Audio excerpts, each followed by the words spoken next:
Yo, what's up, YouTube? Your the Great Patriot here. DGP back again with another episode of Patriot Keys. This is the preseason edition of Patriot Keys.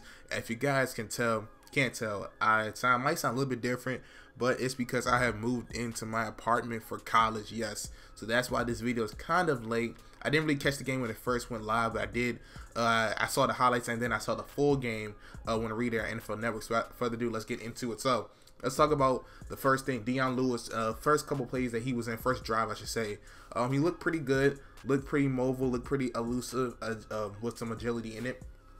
He did suffer, his ACL injury 2 years ago, and remember he suffered that injury in the Super Bowl this past year. He injured himself like at the end of going into overtime, hurt his leg, but it was just a minor injury. He looked pretty good, and I was kind of skeptical on if he was going to be able to make the roster.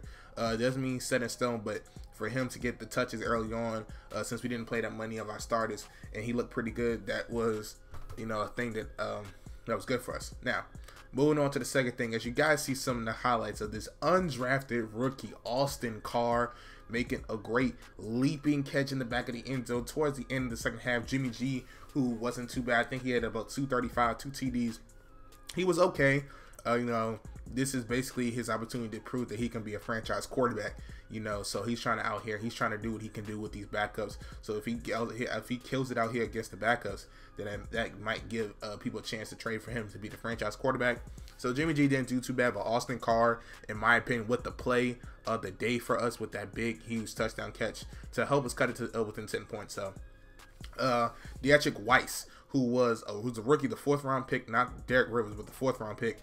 He got hurt, took a knee to the head. Don't know if he's into the concussion protocol, but I'm assuming he did. Belichick didn't speak much on it, but I think he's going to be okay. He might not play next game, but I'm pretty sure he'll play the game after that. And he's more so in the Rob Ninkovich role since he retired. So him and Rivers are kind of fighting it out, and this could just be a setback for him to get his opportunities. Might get opportunities cut, but we'll see on that. What else on the offense I could talk about? Jimmy G, like I said, he didn't look too bad. We did do what we like to call the double whammy, which is score at the end of the first half, then score at the beginning of the second half. So we did that. That was pretty well. That's pretty much it for the offense. I'd say now you guys seen some of the defense's lowlights. I won't even say highlights because there wasn't much highlights to begin with.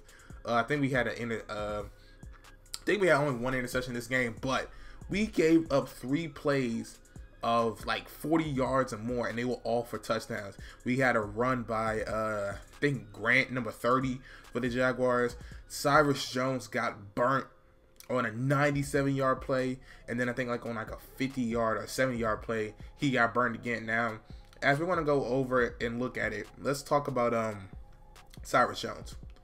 I don't know if he's going to be back here next year. I just got news that the Buccaneers had just cut their kicker Robert Aguayo, who was their 2nd-round pick last year, and Cyrus Jones, who was our 2nd-round pick last year, could be on his way out the door now. I had high hopes for this guy, Cyrus Jones. He went to Alabama. I understand he could be a returner as well, but he couldn't. He was muffing some punts last year. Had a horrible rookie year, and it's not getting any better. So I kind of look at him in the Ross I. Dowling category, where a high 2nd pick, we expect good things out of him, and it's just not falling through. So the one on the 97-yard play, he just got burned. I don't know what happened. He just got cooked. But the other play he got beat on, he did have over the top help by Jordan Richards, who's a 3rd-year safety.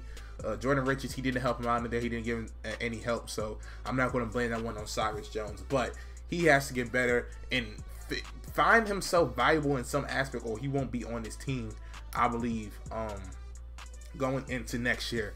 So that's pretty much it. Cyrus Jones will get better, and Jordan Richards, on the big touchdown run that we gave him, he took a bad angle. So Richards and Cyrus Jones, they have to do better. So we don't have much depth really at safety outside our 3-headed monster in terms of Deron Harmon, Devin McCourty, and Patrick Chung. Outside those 3, one of them goes down, and because we like to have a 3 rotation person, Jordan Richards that next guy up, and he has to step up. So him, I don't think he's going to get cut. But if I had to pick one person that might get cut towards the end of the preseason, it's going to be Cyrus Jones. He has to turn it around. I need to expect better from him, and I don't want to give up on him so easy, but he's just been terrible since entering the NFL. He got to do better, man. So, because we already have Gilmore and Butler. We have Eric Rowe. So Cyrus Jones, who was supposed to be the nickel guy last year, got moved all the way down to punt returning duties, and now they have even having Edelman and Lewis take kicks instead of himself. Cyrus Jones, you got to do better. Weiss, I think he'll be okay. Garoppolo didn't have a bad game, solid, back against backups. Austin Carr, the player day, and Hollister, Jacob Hollister, he had over 100 yards this game. That was more so with Brissett. And speaking of Brissett, last thing, in camp he was overthrowing passes, and I saw a lot of times during the game he was overthrowing passes. You guys might have shown already if I've shown it. If not, I'll show it now. The Hail Mary at the end, like 40 yards, and he just threw it. He sailed it out the end zone. So he got to control the arm strength. He has to get better accurate. So we'll see how that works. I mean, that's pretty much it for the Patriot Keys. I know this is late. This has been going on for a little bit, so I'm going to cut it here. It's not much to take away from it other than Cyrus Jones has to get better, or I think he'll get cut. Deatrick White will be okay. Jordan Richards has to improve, or he could potentially be on the way out the door. Dion Lewis looked good. I think he might stay. And Austin Carr to play the game with that touchdown catch. So again, all this stuff, this is just off of week 1 only. I'm not trying to overreact, but I'm saying off of week 1. That's what it's looking like, and just stuff for the future. So we play the Texans, I think, week 2 this coming week. If I have time to link it, I will link it in this video down below, or I might do a video on it before. But I definitely try to give you guys an opportunity to watch the Texans game. If not, just look out for it. But yes, be sure to like, subscribe, comment, all the great stuff. Patriot Keys. I got NFL news. The NFL news talk will be starting the regular season. So for those of you who are not Patriot fans, be patient. Once week 1 of the regular season starts, that's when I will begin talking about all the other teams in one episode a week. So every Wednesday, you'll get an episode from me. If it's not a Patriot Keys, I'm trying to figure out the schedule to work out. But I'll do an update video when the season about to start. So I've been rambling. Enough of that. Like, subscribe, comment, all that great stuff. Hey, street mergers, I legislated the nerve. I never hated on murders premeditated. Absurd, I hesitated. Observed, cock is spray. Hit you from a block away. Drinking sake on the Suzuki, we in Osaka Bay.